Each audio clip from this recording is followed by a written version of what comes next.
listening to Loud on the Set with Kyle and James. A level-headed movie critic meets a loudmouth movie cynic. And action! All right, welcome back to the show. My name is Kyle. This is James. And today, James, what are we doing? The Witch. The Witch. Ooh. The Witch. The Witch. The VVitch. Yeah. The VVitch. Indeed. James, what the hell's up with The Witch? Well, The Witch is... Here's my opening thoughts. Let's just get into the opening thoughts. Open your thoughts. I'm going to open up. Open your thoughts to me. I'm going to make myself... The Witch is a movie that really is the reshaped, well-told old tale. It is not a horror movie, Kyle. It's not a horror movie. Severely mismarketed. Well, see, that's why... Or cleverly marketed, and shame on you. I hadn't considered that. Yes. Preying upon the... All right, you see, we're a little disjointed right now. We're a little bit scatterbrained because how do you kick off this podcast? I don't know. I think it's a well-told, old-style tale in a modern medium. Yes. And not in a book or being told by a fire or being told by pilgrims sitting around their fucking house or whatever, right? But, like Kyle just alluded to, perhaps either mismarketed or guilty by association by the audience of being grouped in with so many cliched horror movies that are cranked out all across the landscape all the time. Yeah. Because even myself, I thought this was just going to be, all right, another horror movie. You know, another typical horror movie with a lot of loaded-in jump scares and predictable jump scares and stuff like that. But it's not, you know? It's not at all. It's not. It's untraditional for modern times, but quite traditional dating back centuries, no? Yeah, because what it exactly is a clear period piece. Yes. 17th century New England Puritan period piece with a tiny sliver of a twist. But besides that, it is just a folk fable told and shot exactly as you would have seen it if you were just there. They wanted to put you exactly into that moment. So it's a clear period drama. And hearkening back to the ad campaign, when it was advertised, it was absolutely advertised like one of those horror films. And I can only think that this was in a partnership. The director, Robert Eggers, who wrote and directed it, partnered with Canada. So it was kind of an international film. It had a really low budget. And I think that the producers of it were afraid to just send it out in the world as, marketing it as, hey, this is about 1600s life in New England Puritan village. Doesn't that sound exciting? Won't that bring you to the movies? Oh my! No, it won't. The tweens. Yes, the tweens. We got to get the tweens. The tweens have their parents' money, right? It's exactly what it was. It's M. Night-esque to mismarket this thing. And that is exactly what reflected, because the audience hated it generally, but the critics that went in, through the marketing campaign, were like brilliant. So the wrong people ended up seeing it in the theaters. The wrong people ended up talking about it. We're the right people. Yeah. We didn't talk about it yet. Always. Always. Oh, all day. And so the wrong people showed up and then thus didn't like it. But this is all things considered, this is a brilliantly crafted, down to the minutia, which we love, those little focus details. Lots of care involved in this film. Yes, about New England life in the 1600s. Very interesting. Well, Kyle, let me congratulate you. That is an excellent critique right there, right off the bat. Right off the bat, bam! And let's just wrap. Let's just wrap it up here. Yo. No, I don't mean that wrap. I mean end the fuck. No, oh. Anyway. Boy, that joke didn't land. I mean, you could have ended it right there. But anyway, folk fable period piece. You put it. Fuck, I'm like, I need your help again. That's all, folks. Right. Why is this not a horror movie? Why is it mismarketed? Blah blah. Why is it indeed very true to being a folk tale and a period piece? Tell me, James. There's no feel good end. Spoiler alert, right? There's no feel-good ending. it's not a satisfying story. It's not satisfying in the expectations that we have of like character development, climax, and then resolution, right? Right. The ending is grim. Mm-hmm. And no one like makes it. Most early. That's what I'm saying. Oh, sorry. Like, Yes. Yeah, that's what I'm saying. Like, here's why. This is very telling of old folk tales. Like, they don't have to have a nice little bow on it at the end. Yeah. No one makes it out. No hero. No survivors. Spoiler alert. We said spoiler alert. We're covered on that one. You see what I'm saying? Though, like, and that's great. That's when it took me. It took me to the very end to appreciate. Like, wow, that they stayed really true. Despite their fucking marketing, right, which is misleading, they stayed really true to the fact that this is a folk tale, because you might still, to the very end, expect, oh, she's gonna fight her way out, like, oh, she'll make it. Everybody else succumbed, but nope, not at all. Bleak. Man, you're picking me up today. You're like the RBI machine where I'm leaving runners on base like crazy. I know what I want to say, but I'm lacking the friggin' vocab for it. Bleak, grim ending. It is a folk tale loyal to the time and the place that it belongs to. And most importantly about it, almost all the dialogue in the film are from primary sources from this time period. Yes. Well before any of the Salem witch hysteria. About 100 years before Salem hits the world, this happened in this area and is widely considered as the first ever documented events of the witch hysteria in this growing country. Wow. So this is based on a lot of really amazing source material.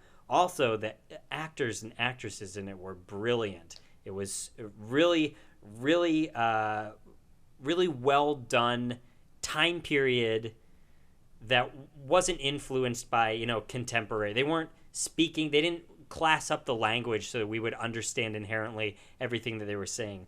All of that was really focused. And in the, I guess we'll call it the lead role of the eldest daughter, casting a brilliant and unknown actress in that role really helped add to the mystery and just seemingly everyday life that this could have been for these people. It wasn't special. There weren't any icon stars in it. It was just what it was, which was Kyle, a snapshot. Yeah, I'm going to disagree with you. How dare you? How dare thee? But we should have tried talking like them in the that would have been impossible. All right, well, fuck it. We can't do it. Too late. I'm going to disagree with you. The dad, while a fine actor, maybe, I couldn't get past his fucking voice. I'm sorry. It was too distracting. Like, a voice like that is better served as for voice acting, like a goddamn robot cartoon character, something like that, or a cartoon robot, other way around, right? The language is distracting enough. Being modern English speakers, the brutes that we are with the language, right? Whatever, fuck you. There's England, barriers to it. Yeah. So the language and the use of like pronouns, the way the pronouns are completely different back in that time period. Right. That's distracting enough. But you throw on top of the guy, I can't even do his voice. It's too over the top distinct. I don't know if you agree with me. You probably don't. But I do agree that it was too much. It was distinct, for sure. Yeah.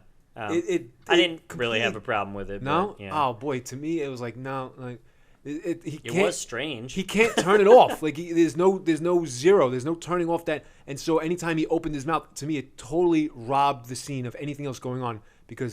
But maybe I'm just obsessive compulsive. I don't know what you so like neurotic or hung up on some bullshit. Some nitpicking. Yeah, that's nitpicking, right? Anyway, I did not like the guy's voice. It's cool. It's cool to have a cool deep voice. I mean, I come from that kind of school of thought, whatever. But his had almost a really I can't describe it. Go see the movie, people. Yeah. I guess when I watched it, I thought that every character stood out on their own so much, and I thought that kind of helped with that a little bit. Yeah, but right. it was one of those like in the house kind of films, because we don't see a lot of anything besides at the house and in the woods.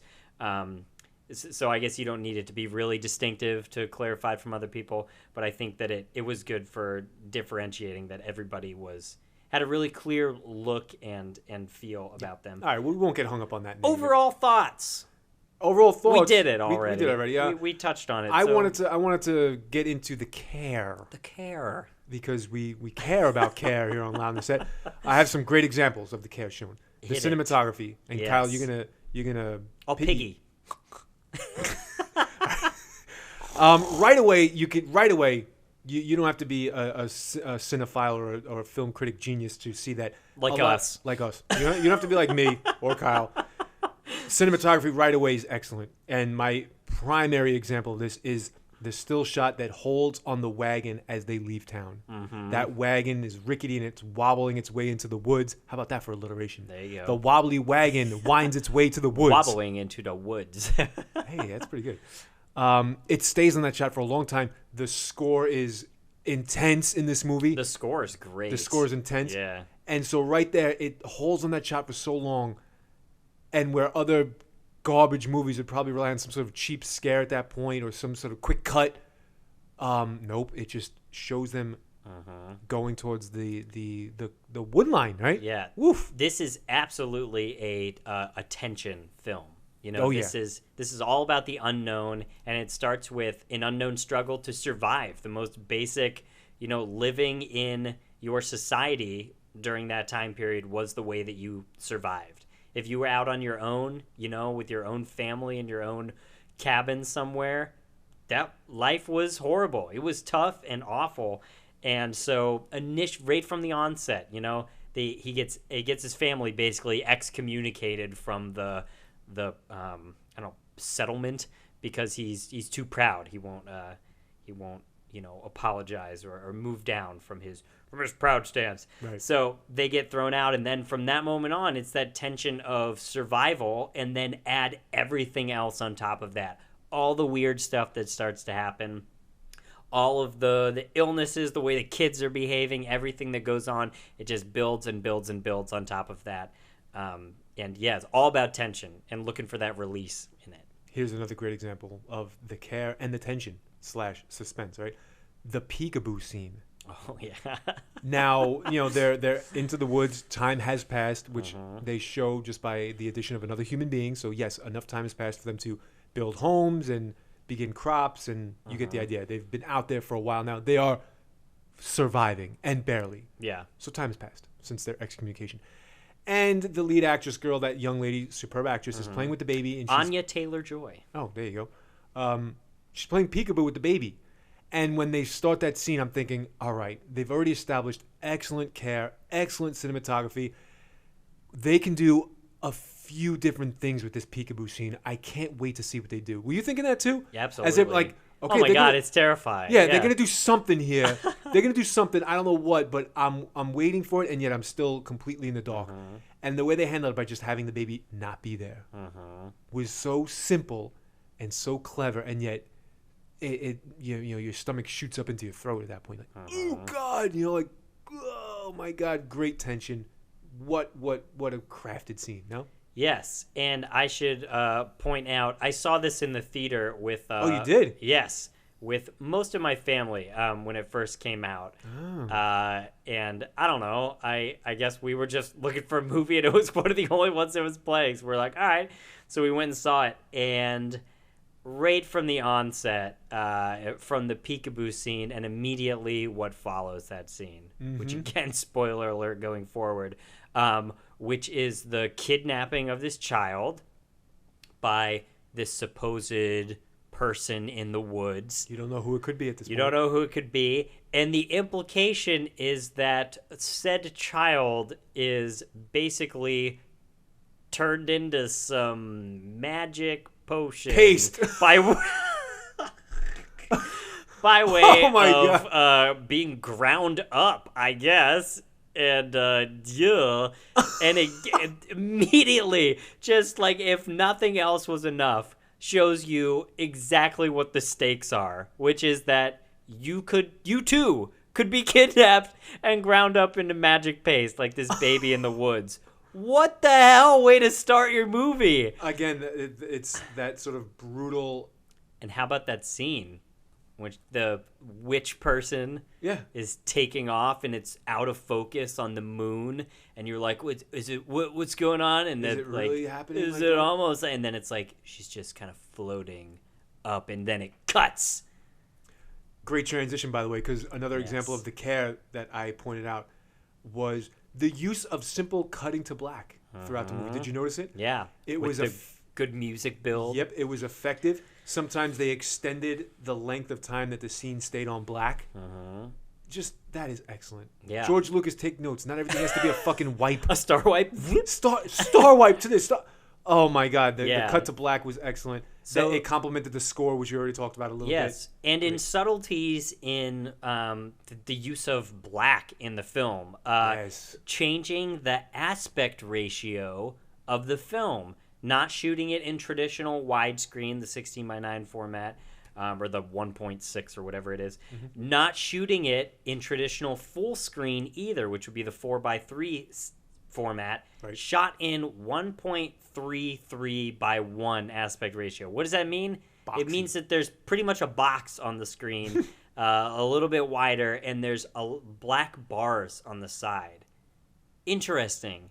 So why do this? Well, every shot that they had was of usually somebody standing in reference to either the forest, where you could dwarf them in the magic that was all of these trees that were everywhere and show a very claustrophobic scene there, or you're in the house, where you can basically show a one shot of the house that fills up the entire space. You're not worried about anything that might be on the peripherals. The box is shaped like a house. You can show the whole house on the inside and create this very claustrophobic, contained environment with this darkness on the outside, not distorting you, not distracting you with anything that might be on the exterior, like grass or anything that's out there, just focusing you in on that claustrophobic environment. Excellent. Really, I didn't notice really that while I was cool. watching it. You pointed it out to me later. But you felt it. I'm sure you felt it. I felt it in my soul. Anyway, really good stuff going on in this movie. It's not. We've mentioned this before. I'm going to transition now to another point. It's not a horror movie, but Kyle. Yes. Not a horror movie, but some of the scares. What the fuck? I got three. Okay, run them down. I got three. Hey, do you have a list? Of course. Of course. We already talked about the peekaboo scene. Not a jump scare, but just a. Yeah, that kind of like the floor fell out scare. Yeah, deflating kind of. Little boy Caleb gets lost in the woods, stumbles upon the house of what we later find out is the witch, right? The seductress. Yep, she's hot, right? She's hot. Anyway, she has to be, right? She grabs little Caleb's head, brings him in for a kiss, and you just you're like, oh my God, like you're intrigued, like this is really happening. Like all of my doubts about whether there are actually witches or the guessing game that actually makes this movie kind of fun at times too. I kind of like witches now. Well, no. To tangent for a second. Kidding. Yeah, to tangent for a second. The sort of enjoyment of the movie. I don't want to call it fun. It's not the word. It's the wrong word for this kind of movie. For sure. But part of what makes this movie also enjoyable is that your mind races to try to predict what's happening. And if you just try to stay rooted and try to stay true to what they promised you, and that is a folk tale, then you'll realize, no, it's not some mystery. Like, for a while there, I had weird thoughts, like maybe the mom's the witch, and she's running around the woods, and she's going to offer her own baby, and blah, blah. But no, like, folk tales didn't work like that. They didn't have M. Night twists and stuff like that, like. And that's a great point. Straight up, if it's called a witch, there's a fucking witch out there, Because the modern audience sees it exactly like what you said. When you're watching, and there's some parts where you're like, wait a minute, they're talking about that person, and like when that child's being weird and is not saying, but it uses our perception of that everything could be wrong and weird twists could be coming and plays it straight up. It's like, no, they're screwed, and there's a witch out in the woods that's stealing babies and grinding them into magic paste. Everybody's fucked. All right, so that's the quick tangent that adds to the enjoyment of this movie and the brilliance of it. Yes. But all right, let's get back into the jump scares, if you will. The hot witch is grabbing Caleb closer, bringing him for a kiss, and then her hand grabs his head. Like her hand is this like sort of swampy looking piece of fucking shit at the end of her arm, and it just like boom and grabs him really aggressively and strongly by the head. And I was freaked out by that. That's number one. Yeah. Two is when Caleb, coming out of his illness or trance, whatever you want to call it, his curse, spits up the apple. Oh, yeah. Not a jump scare again, but like really discomforting, like, ugh, God, gross, yuck, what the hell is that, right? And then finally, when the dad gets gored by the goat. Jesus. I watched this movie by myself. I got it from the library, and I'm watching it by myself on the computer. and when the goat gored the dad, I almost threw my computer on the fucking floor. Yep. I fucking almost tossed it on the floor because it was resting on my lap. You know? I don't jump often in films, especially with how predictable it is. There have been a couple of movies where I've had some severe altitude off my chair, and that moment, oh my God. Yeah, because the brilliance of that scene is you're sort of expecting the scare in that moment to come from the revelation of something that, like a still shot, like him looking at something, like, oh boy, yes, really disturbing. What's right, 20 yards from me, or whatever. But it hits you with a sort of a classic horror movie jump scare at that moment. A bam, like a physical impact, a sound. Oh yeah. Fuck that goat, man. Black fella. Oh yeah. By the way, speaking of the twins, I can't let this podcast go without saying this. Two of the ugliest fucking kids I've ever seen in my life. What ugly looking fucking disgusting looking kids. If I ever have a kid that looks like that, I might find them down by the I won't take that joke any further. Donate it to the witch for the paste. Paste this baby up for me, please. Too damn ugly, I thought I had better genetics than this. Oh my God. Those kids are hideous. I think that was also part of the by design that the kids were fucking ugly. Nobody looked great in that movie. Yeah, let's be honest. But it helps to have the kids look hideous like that, because then you continue to suspect them of being black fella. I don't think they even had white in their eyes. It looked like they had two fucking black marbles stuck into their pudgy little heads. This was another movie where after I saw it, there was a long period of time where I was like in my house and there were like dark spaces in the corners, and I was like, God damn it. It's just like it lingers with you afterwards. Yeah. Like you're just thinking about it. Yeah. You know what other scene is pretty brilliant and very telling about how this is definitely a straight up and down folk fable is when the young girl Thomasin, all of her family is kaput. They're all gone. They're all dead. In fact, she just killed her own mom. Spoiler alert. In self-defense. She's alone with the black goat in the shed after all this just went down. Yeah. And she starts speaking to the goat almost out of desperation. Like, okay, is this really possible? If you were talking to my little fucking ugly siblings, if you were responsible for this, you killed my father, speak. I paraphrase, right? Right. I'm the little girl now, right? No, I'm kidding. And then the devil speaks to her. Again, that straight folktale shit. Yeah. Right? Totally. He just appears and starts talking. Probably my favorite part of the movie was from the father goring up until the end of the movie. I mean, just like the whole conclusion to it. You sit forward like, I can't believe this is happening, right? Yeah. And one of the interesting things about the Black Phillip character as well, which leads me to what you were talking about, is that there were a lot more scenes apparently that were planned with this goat that they had. They were going to do a lot more with it.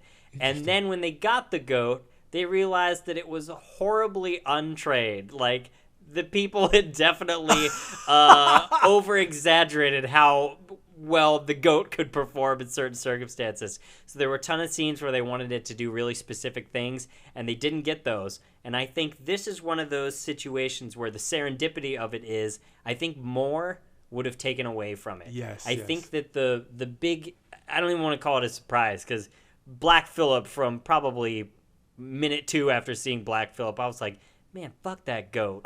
And it's its eyes, have you seen goat eyes, are the creepiest things ever. Yeah. Those goat eyes on Black Phillip was ominous enough. They didn't need to over Black Phillip it. And there were just a few scenes where it like reared up and it did that weird goat shit where it like contorts a little bit in the air and then like stomps and goes up and everything. Yeah. And that was really, but I'm glad that there wasn't too much more, because it really left the focus to be on the family that devolved themselves. They just self-destructed. That's what happened, of course. Mm-hmm. It's the power of the devil, right? Yeah, right. To just like take over and mind meld them, make them go all crazy.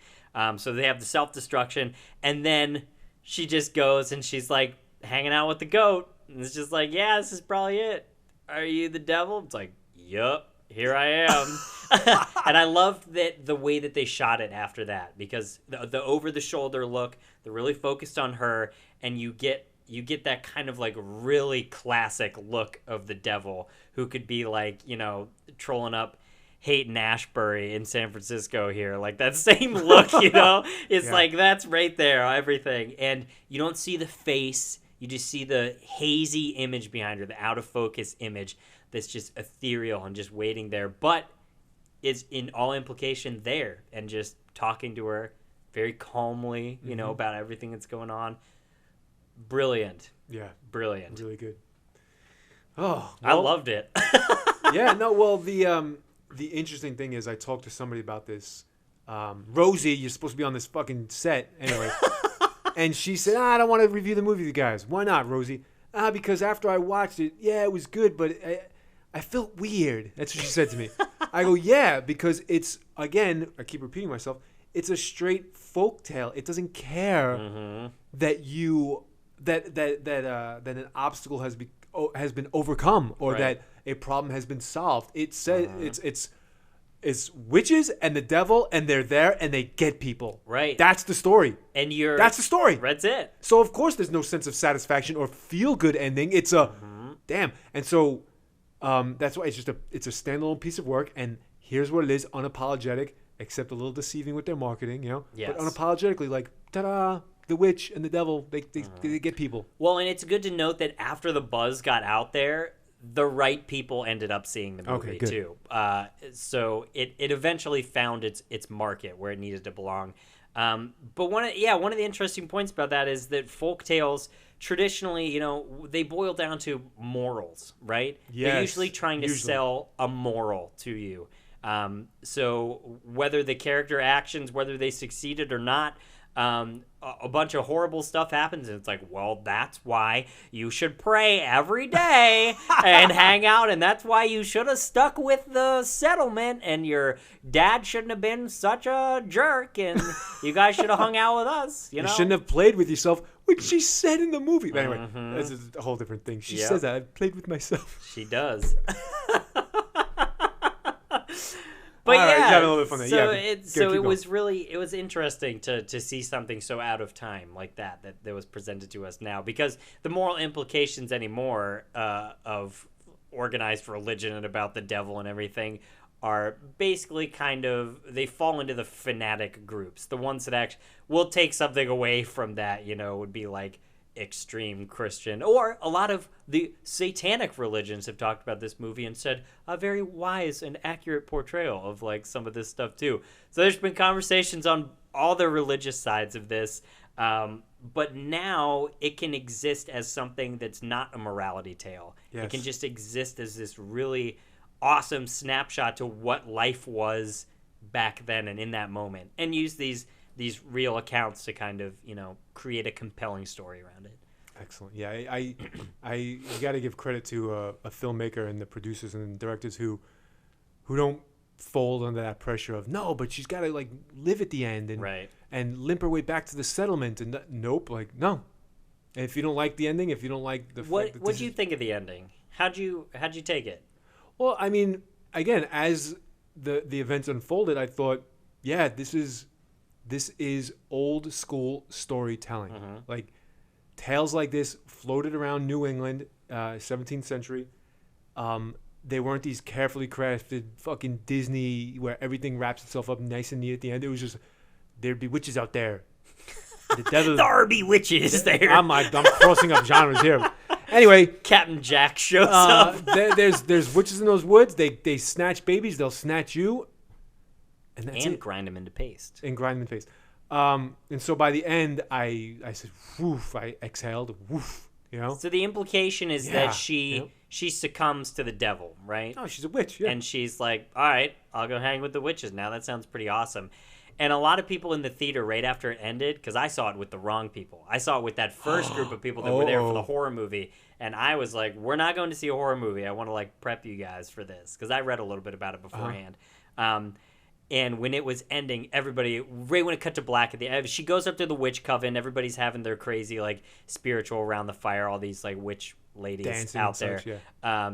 And then she just starts to, like, rise and fly with them all. And I loved the imagery, like, the classic imagery of them out in the woods with, like, sticks and things, you know? Like, the first broomsticks, you know, that we would then envision witches on and stuff afterwards. So brought in all that cultural stuff, and she just is out there in like the raw nature and lifts off and like feels the power and gets like overwhelmed with emotion and is like laughing and terrified and like and in like ecstasy in that moment. And then it just cuts, and that's it, and that's the movie. Everybody in the theater, oh. Just a groan. The people that didn't leave, a lot of people left during this too. A couple people left right after the baby got pasted up right at the beginning too. Really? Yeah, there was some interesting reactions, but groans. People got up, took off, and I was like stuck in my chair like, holy shit, what did I just see? Awesome. Yeah. Oh, quick fun story about this. So my dad remembers when The Exorcist came out, and he went and saw it, and there was a huge protest outside of The Exorcist by the Catholic Church or whatever, and he went and saw it, and loves that like spooky stuff, like that. He grew up in the Catholic system and everything, and doesn't like, it's not there anymore. But all that was ingrained, so all that like spooky devil, God stuff is stuff that like he really finds interest in. And so remembers when there was like these huge protests of The Exorcist and stuff, and we went and saw this movie, and of course there's like no that just doesn't happen anymore, just all over. And he didn't see this with us, but later got free movie tickets through one vein or another and went to go see this by himself. And I was like, oh my God. And I like know him, and he went late at night. He's going to go see it by himself. And I'm like, Dad, you're going to have like night terrors for weeks about the devil showing up and like Black Phillip and all this stuff. But he braved it, went to see it by himself in the movie theater. Wow. And that shows some, what did he think? Some courage. He couldn't stop talking about it for like a week after that. He was totally engrossed in it. It's hard to say. This is one of those movies where when you walk away from it, did you like it? Like when people ask you that question, like, well, what'd you think? I liked it, yeah. It was a good movie. We're going to do grades, right? Yeah. And I liked watching it. Can I say that like I liked it, because then that implies like the subject matter or whatever, but it's like, I see what you're saying. It's just it was a really, really good movie, and like really spooky and well done. But it kind of fits on that weird spectrum of like you walk away from it with an appreciation for it, but much less like, oh, that was an awesome movie, I want to go see it again. Well, Kyle, you've said this a number of times on the podcast. There are movies that you appreciate as being good movies, but you'll never watch them again. Right. Because, well, for a number of reasons. One, the novelty is worn off quickly after one viewing. Like, why would you watch this again? You know that it's a straight folktale. There's no twists. And two, it leaves you unsettled, and so you can appreciate it as a good piece of art. Yep. But you don't want to relive the experiences of the scenes and the disturbing nature of the whole thing, right? Right. So it's a good movie, but rewatchability factor, right? Yeah. Real low. Right. Yeah. Yeah, the only reason to go back would just be to look for... Yeah, I mean, if you were a student of history, you could go back and watch some of the filmmaking tech. The cinematography is great. Yeah. Or if you're having a spooky party at your place and you want to dress everybody up like Puritans and parade around the house, you can put this on in the background and you can have a little hang out with a goat. You can have fun recommending it to others. Yes, a Black Phillip party. Yeah. Or watch it with other people to watch their reactions. That's kind of fun. Yeah, exactly. That's too, what right? I'm saying. Yeah, like bring other people into it. Like watch this. Let me know what you think. That's great. All right, should we move on to Let's grades? grade it. All Let's right. give it a grade. I'm gonna give it an A-. Oh. It gets the minus. That's one of your higher ones, I think. Yeah, it gets the minus, not the straight A, certainly not an A+. But it gets the minus because it's distracting a little bit. The voices, or the dad's voice, the language. The religious commentary gets a bit heavy at times. Like, I think they could have... I mean, I don't care. I'm not trying to stick up for the institution, but sometimes it's a little too heavy. It's that period thing, But it also doesn't have, for me personally as an individual. In group settings, we talked about just a second ago. Rewatchability, no. So it gets the minus, the A- because of those reasons. A-. Interesting. Yeah, it's funny because... it's like to be an A+ movie, if we were going to grade something on an A+, and even like an A for me too, rewatchability is so important. It is. And that's a weird thing because it's not like if you've ever finished, James Joyce's Ulysses. You're like, wow, I'd like to go read 10,000 pages again. That sounds fun. And like go through that journey. You take away something from it. And I think this movie was close enough to such a complete experience that even if I'm not like banging down the door to go watch it again, I'm gonna give it a solid A. Yeah. Just because I thought that it was so surprising at times. The cinematography was really beautiful. They did a lot of new stuff that you don't see. And the story was in every way not compromised. They had a vision, and they did it exactly how they wanted to, with, I guess, the exception of the goat performing accurately. But, hey, I think that played to your favor. So I give it a solid A. Excellent. All right. Yeah. We'll have to watch more movies that... they're middle. I don't know. I think a lot of comedies kind of fall in like that C area, where it's like parts of it were funny, but is this a good movie? No. Yeah, we play the extremes a lot here at Loud on the Set. That's true. Either it's total fucking garbage, because that's usually what we want to watch, right? Something is, or something we want to talk about is something really good or something really shitty. Yeah, that we can. Let's do a whole podcast one time. The idea is right here, where we're going to talk about movies that we don't want to spend time reviewing, and we'll do speed grades through them. Yeah, we'll talk about a bunch of mediocre. Expected in the future. Yeah, the podcast or whatever. Yeah. Oh my god. Okay. That's good. Well, right. On that note, Black Phillip. That's all the time we have for today. I hope those two kids got pasted up. Black Phillip. I hope the Moore and Pestle went into overdrive for those two kids and grind them up, right? That's all the time we have for the day. Thank you so much for listening, the VVitch. Thank you all. Go see The Witch. It's pretty good. Check us out. loudontheset@gmail.com.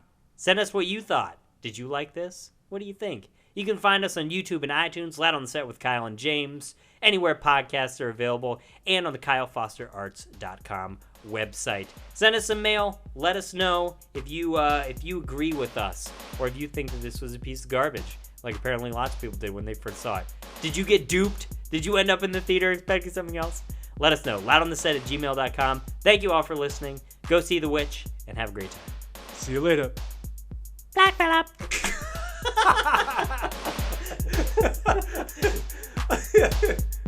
And cut.